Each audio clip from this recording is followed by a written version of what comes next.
যাও, thank you. কেটে দাও।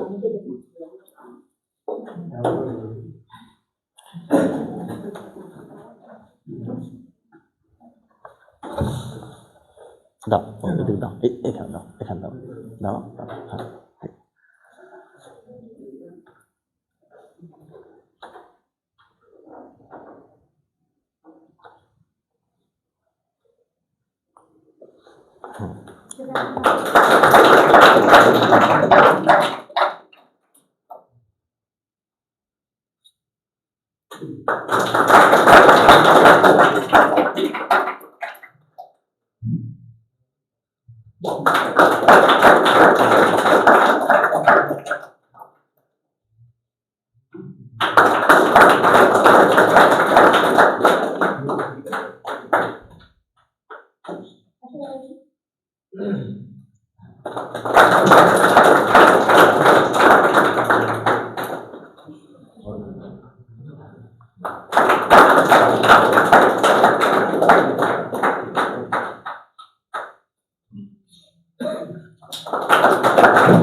ধন্যবাদ, ভাই বোনদের ধন্যবাদ জানাই।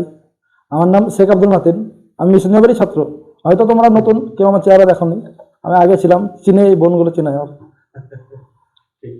আমি যখন আসি মিশন যাবে তখন স্যার জানে আর আমি জানি কি লেভেলে ছিলাম আর কেমন ছিলাম, সে কথাগুলো স্যার জানে বললে হবে না। আজকে তোমার মুখ থেকে তো শুনবো যে তুমি কি ছিলে আর তুমি আজকে কার হাত ধরে আজকে কোন জায়গায় পৌঁছাবে, সেটাই শুনবো। সমীর স্যারকে তো ধন্যবাদ দিয়ে সম্পন্ন করা মানে ছোট হয়ে যাবে, কি বল না, তারপরে তুমি সম্মান মানে দেবে না, এটা ফাঁকি দেওয়া কাজ হয়ে যাবে।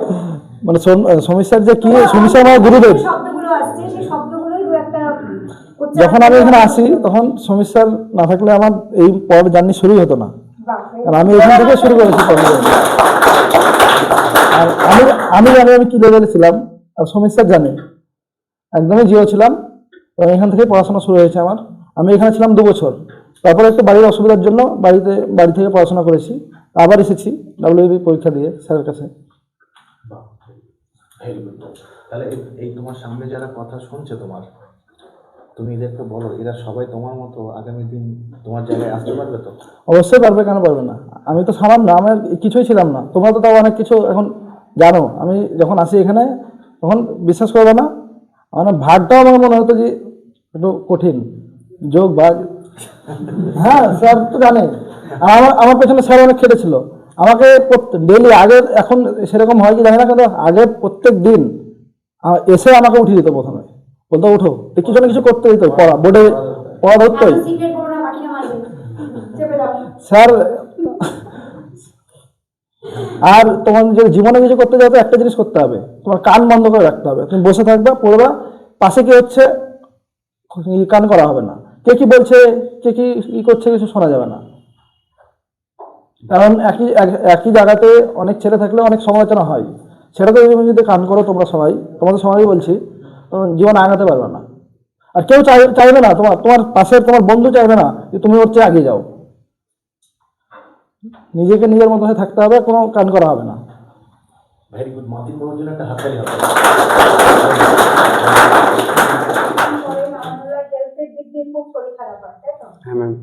ওর পরিস্থিতি এমন আসে, ও এখান থেকে চলে যায়, ওর বাড়ির লোক এসে ওকে নিয়ে চলে যায়। সেদিনকে ফিলিংসটা আর আজকের ফিলিংসটা, সেদিনকে চলে যাওয়ার সিদ্ধান্ত তোমার হাতে ছিল না, তোমার শরীরটা সত্যি খুব খারাপ ছিল। তোমাকে সমীক্ষা সেদিন একটা কথা বলেছিল যে মিশন যাও সারা জীবন তোমার জন্য, তুমি যেদিন চাও সেদিন আসতে পারো। আমি ছিলাম, তাহলে সেই কথাটা শুনে গিয়ে যাওয়ার পরে আবার যখন তুমি আসো, সেই ফিলিংসটা কেমন ছিল এবং সেইটার ডিসিশনটা সমীক্ষা তোমার উপর সেই ভরসা দেখিয়েছিল বলে কি তুমি আজকে সফল? সত্যি, হ্যাঁ ম্যাম। হ্যাঁ, এইটাই কিছু দু এক লাইনে শুনবো, এটাই শুনবো যে তোমাকে তুমি কতটা ভরসার জায়গা পেয়েছিলে।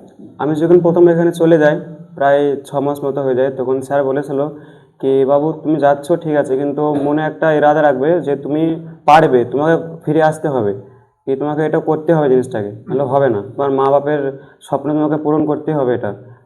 আমি যখন 6 মাস প্রায় বাড়িতে কাটালাম হসপিটালে থেকে, আমি যখন রিকভারি হয়ে গেল শরীরটা, তখন সুমিত স্যারকে ফোন লাগালাম, স্যার আমি আবার আসতে চাই, মিশন যাবে। স্যার বললো ঠিক আছে এসো। স্যারের সাথে কথা বললাম, আবার শরীরটা জিজ্ঞেস করলে, স্যার ঠিক আছে হেলথ তোমার ওকে, একবারে দিয়ে পড়াশোনা স্টার্ট করলাম, ডাব্লিউপি এক্সাম দিলাম, পাস করলাম।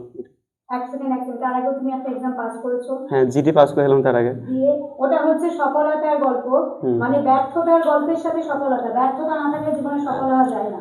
আমার হলো আরেকটা এক্সাম পাস করেছিল, বাট ওর দুর্ভাগ্য ছিল যে সেখানে ওকে টাইফয়েড হয়ে গেছিল। হেলথের কারণে ও মাঠটা কমপ্লিট করতে পারে না, কিন্তু ও হার মানেনি, কারণ সমীর স্যারের বিশ্বাস ছিল যে ও পারবে। সেই জায়গায় দাঁড়িয়ে ও সেই ব্যর্থতা থেকে আজকে মাঠ কমপ্লিট করে ও কিন্তু সফল, তাই তো? ওর জন্য একটা জোরে হাত। তোমার কেমন ছিল?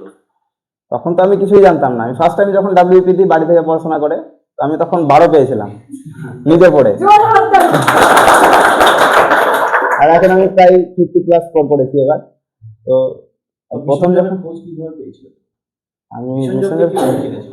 আমার একটা মাসির ছেলে আছে SI, সে আমাকে প্রথমে, আমি তাকে দেখে প্রায় পড়াশোনাটা শুরু করলাম তখন পুলিশের জন্য। তো দাদা বললো যে এরকম পড়াশোনার জন্য তো কোচিং নিতে হবে, বাড়ি থেকে পড়ে হবে না। তার জন্য দাদার একটা বন্ধু ছিল ইকবাল দা বলে, তো তাকে খোঁজ ইকবাল দা কে বলে? তো সেই দাদার হাত ধরে আমি এখানে মিশনজোগে ভর্তি হই। প্রথমে যখন আসি তখন আমি কিছুই জানতাম না, কিছুই পারতাম না। তো সমীর স্যারই সব শিখিয়েছিল। প্রথমে ম্যাথটা শুরু করি, ম্যাথ প্রথমে কিছুই পারতাম না। ফার্স্ট টাইম যেদিন আমাকে, মানে কিছুদিন হয়ে গেছিলো, প্রায় 6 মাস হয়ে গেছিলো, তারপরে ফার্স্ট টাইম যখন আমাকে মক টেস্ট নেয়, মানে ম্যাথের ক্লাস টেস্ট, তখন সেই সময় আমি 20টার মধ্যে 13টা করেছিলাম। তখন সেদিন আনন্দ হয়েছিলাম। সেদিন সিঁড়িতে উঠছিলাম, সে ভাকুরিতে যখন থাকতাম, তখন স্যারকে বলছিলাম, স্যার আমি আজকে 13টা স্কোর করেছিলাম। তখন স্যার বলেছিল, হ্যাঁ লেগে থাকো বাবু, হবে আস্তে আস্তে। তো অবশ্যই এখানে এসে আমার অনেক উন্নতি হয়েছে। সবথেকে বড় কথা, পড়াশোনার যে জায়গাটা, যে স্পেসটা অবশ্যই দরকার নিজের পড়ার জন্য, এমনটা নয় যে শুধুমাত্র ভালো স্যারকেই লাগবে না হলে পড়াশোনা হবে না, তার নয়। আমি যে এইখানে থেকে যে পরিবেশটা পেয়েছি পড়াশোনার জন্য, তো সেটা আমাকে অনেক খুব সাহায্য করেছে। এছাড়াও বিভিন্ন যখন যেরকম দরকার হয়েছে, আমি সমীর স্যারের সঙ্গে কথা বলেছি বা অন্যান্য স্যারের সঙ্গে কথা বলেছি। এমনকি এখনো পর্যন্ত আমি সব স্যারের কাছ থেকে কথা বলি, নিজের যেটা দরকার আমি সেটা চেয়ে নিই। তো আমার মনে হয় যে সবাই যদি এই জিনিসটা করতে থাকে, যা হলো অন্ততপক্ষে সমীর স্যারের কাছে যাওয়া বা নিজের অসুবিধাগুলো বলা, সেগুলো করলে অনেকটা নিজেরা সুবিধা পাবে। তুমি যখন যে সমস্যা নিয়ে গেছো সব হেল্প পেয়েছো সমীর স্যারের কাছ থেকে? অবশ্যই হেল্প পেয়েছি, এবার না হলেও স্যারের যথাসম্ভব চেষ্টা করেছেন। বাহ, very good। আমার নাম মাহমুদ রাজা, আমি উত্তর দিনাজপুর জেলার চোপড়া ব্লকের অন্তর্গত চিত্রলাটা গ্রামের বাসিন্দা। আমি বর্তমানে West Bengal police constable 2024 exam and mark clear আছে, বর্তমানে ইন্টারভিউ প্রস্তুতি নিচ্ছি। আমার নাম রিয়াজ মণ্ডল, আমি মুর্শিদাবাদ জেলার নওদা থানার অন্তর্গত ত্রিমোহিনী গ্রাম থেকে এসেছি। আমি 2024 সালে মিশন জবে আসি, একটি স্বপ্ন নিয়ে আসি এবং স্যার আমাকে স্বপ্নটা পূরণ করার সাহস জোগায়। এবং স্যার, আমার মনে হয় যে যারা সফল স্টুডেন্ট ছাত্র আছে, প্রত্যেকটা সফল ছাত্রের পিছনে একটি শিক্ষকের হাত থাকে, আর সেটা সমীর স্যার। যতদিনে এখানে ছিলাম, সমীর স্যারের মধ্যে যে গুণটা আমি লক্ষ্য করেছি সেটা হচ্ছে যে একটা স্টুডেন্ট অঙ্ক করার টাইমে যে বিষয়টা বুঝতে পারছে না, সেটা বারবার স্যারকে জ্বালানো। স্যার এরকম বলতো যে আমাকে তোমরা বারবার জ্বালাও, বারবার প্রশ্ন করো, যতক্ষণ পর্যন্ত না তোমরা অঙ্কটা বুঝতে পারো। আর স্যার আমাদেরকে বলতো যে সমীর স্যার অঙ্ক করায় না, অঙ্কের অপারেশন করে দেয়, মানে অঙ্ক যতক্ষণ না তোমরা বুঝতে পারবা ততক্ষণ পর্যন্ত আমাকে জ্বালাও, আর সেটা আমি সহ্য করবো।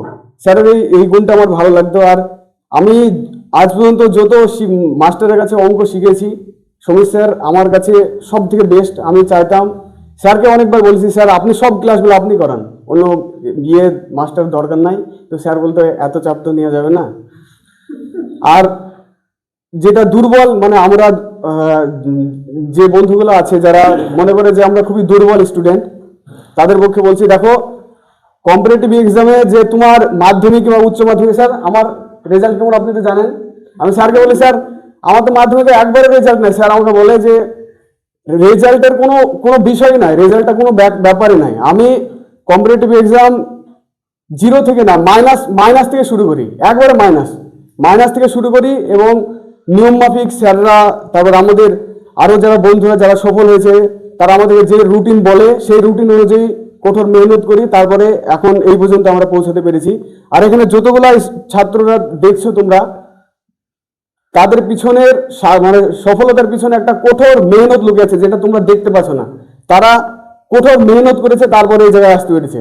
তোমরা এই মিশন জবে এসছো। মিশন জব এমন একটা প্রতিষ্ঠান মুর্শিদাবাদের মধ্যে আমার মনে হয় যে নাম্বার 1 প্রতিষ্ঠান। আর এখানে এসেছো, স্যার যে রুটিন গাইডেন্স তোমাদেরকে দিচ্ছে সেটা যদি ফলো করো, আমার মনে হয় 1 বছরের সময় লাগবে না এই জায়গাতে আসতে। আর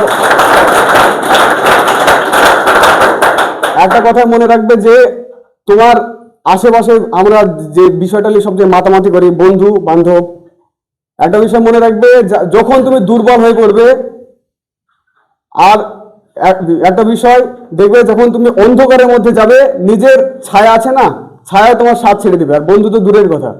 তাদের সবসময় নিজের উপর ফোকাস করবে, আর নিজেকে তৈরি করতে যতটুকু সময় লাগবে নিজেকে তৈরি করো। আর একটা চেষ্টা করবে যে তোমাদের বাবা মা তোমাকে দেখে স্বপ্ন দেখানো, যে স্বপ্নটা তোমার বাবা মাকে দেখিয়েছো সেটা সফল করতে এখানে এসছো। আর তোমাদের প্রধান লক্ষ্য হচ্ছে যে আমরা সফল হব, আর এখান থেকে সফল হয়ে বাড়িতে ফিরে যাবো। Thank you. কেটে দাও।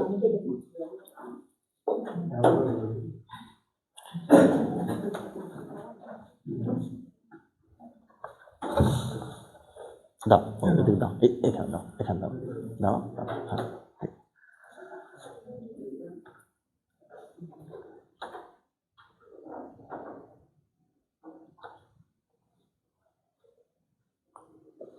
হুম।